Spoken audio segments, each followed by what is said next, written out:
Hello दोस्तों, उत्तराखंड की पाठशाला में आपका स्वागत है। तो देखिए, यहाँ पर हम चला रहे थे एक नई श्रृंखला जहाँ पर हम देख रहे थे उत्तराखंड ज्ञान कोश से संबंधित तथ्य। देखिए, इससे पहले हम इसके 2 भाग देख चुके हैं जहाँ पर हमने अ वर्ण से लेकर ऊ तक के शब्दों का अध्ययन किया।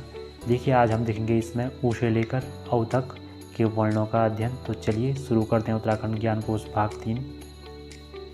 देखिए, यहाँ पर जो हमारा पहला शब्द है वो है ऊटा-धुरा।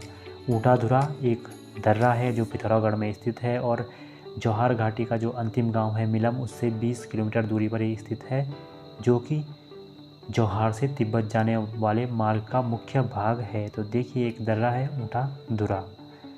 अगला जो नाम है वो है ऊखीमठ।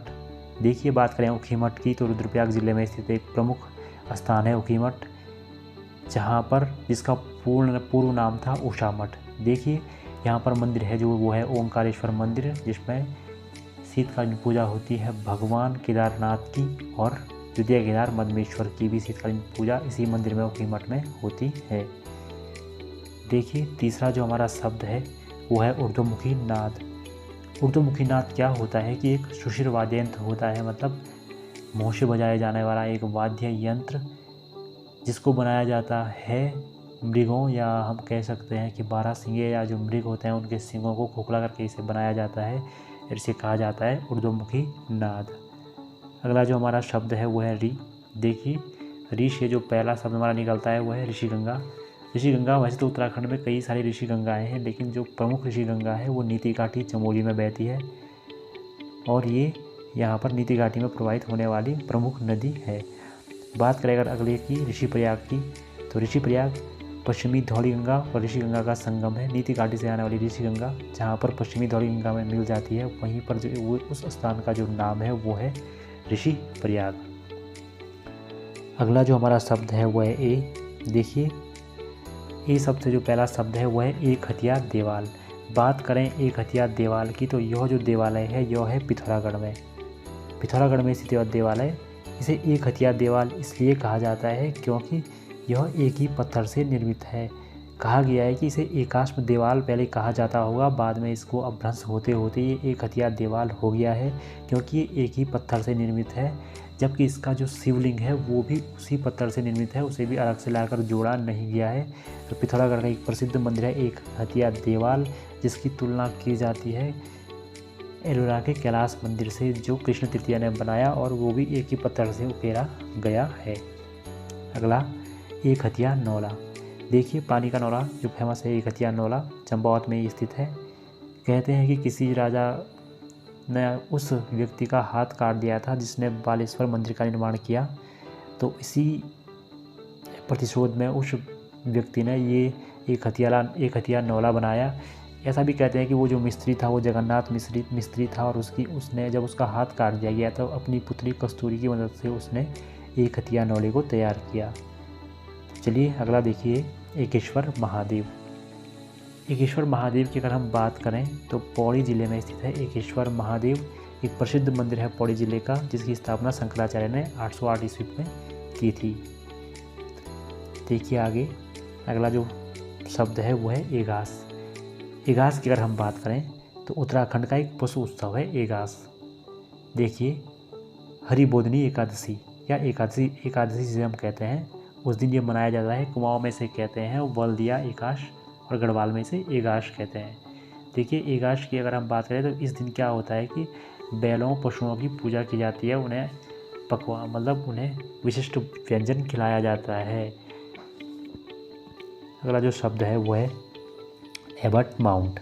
देखिए, एक रमणीक स्थान है एबट माउंट, प्राकृतिक सुंदरता से भरपूर यह स्थान है, चंपावत में स्थित है।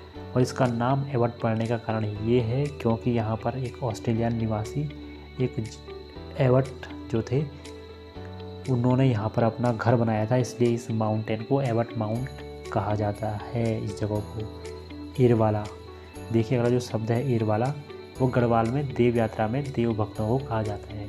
अब ईरवाला क्या होता है, जो कि देव यात्रा, जब किसी भी डोली की देव यात्रा निकलती है तो उसके साथ चलने वाले जो प्रमुख व्यक्ति होते हैं, कुछ लोग चुने जाते हैं जो कि धर्म कर्म नियम के साथ उस पूरी यात्रा में डोली के साथ चलते हैं, उसकी आराधना करते हैं, उसके साथ रहते हैं।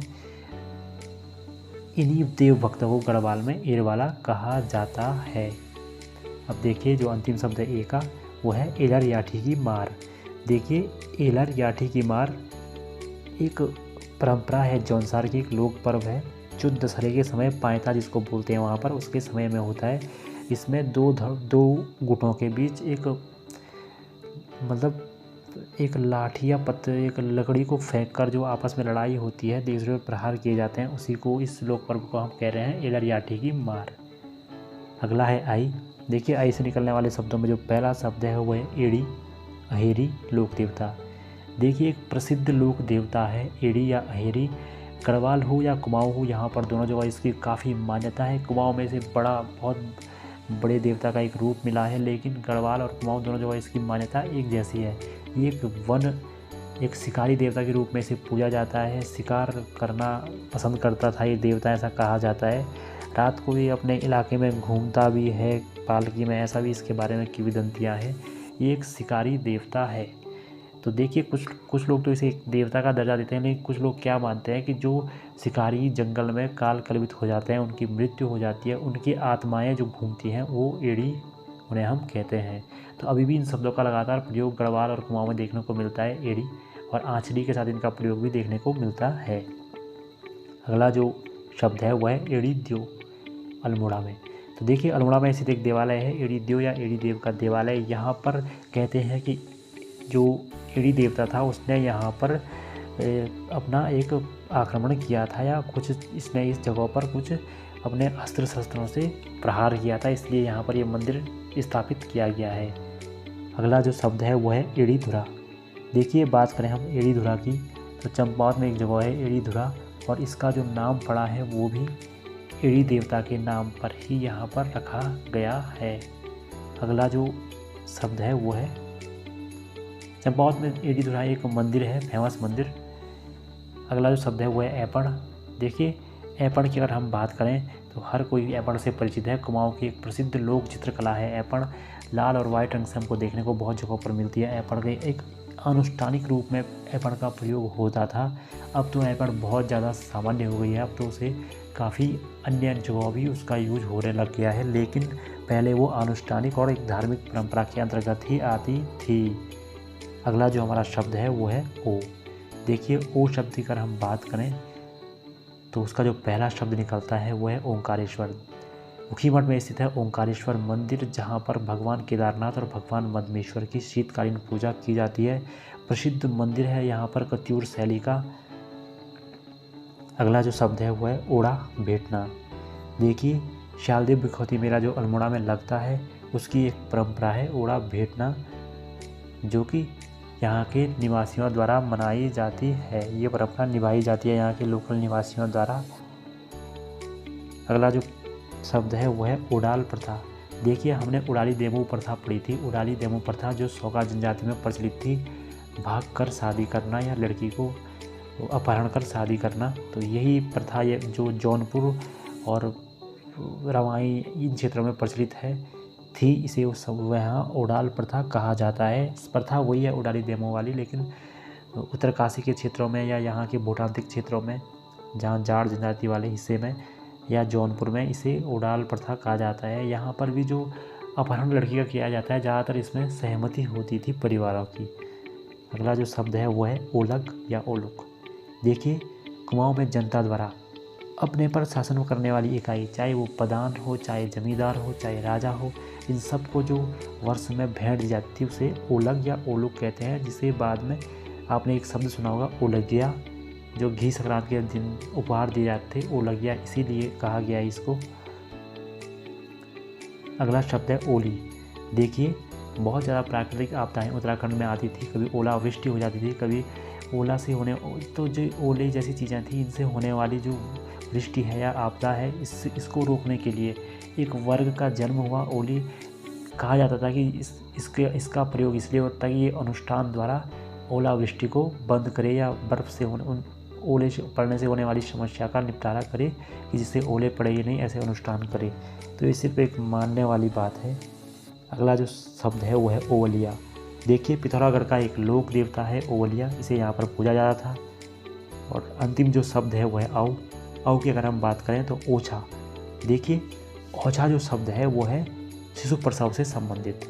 अब ये शिशु प्रसव से संबंधित कैसे है? देखिए अगर कुमाऊं में किसी स्त्री का संतान हो जाती है और उसके 22 दिन के अंतर्गत उस स्त्री के ही जानने में या उसकी ननद या उसकी मतलब उसके रिश्ते में किसी का दूसरे का भी संतान हो जाती है, तो इस ऐसे में उस व्यक्ति को या उस संतान होने वाली घटना को पहली संतान के लिए अनिष्ट या मतलब अनिष्टकारी माना जाता है।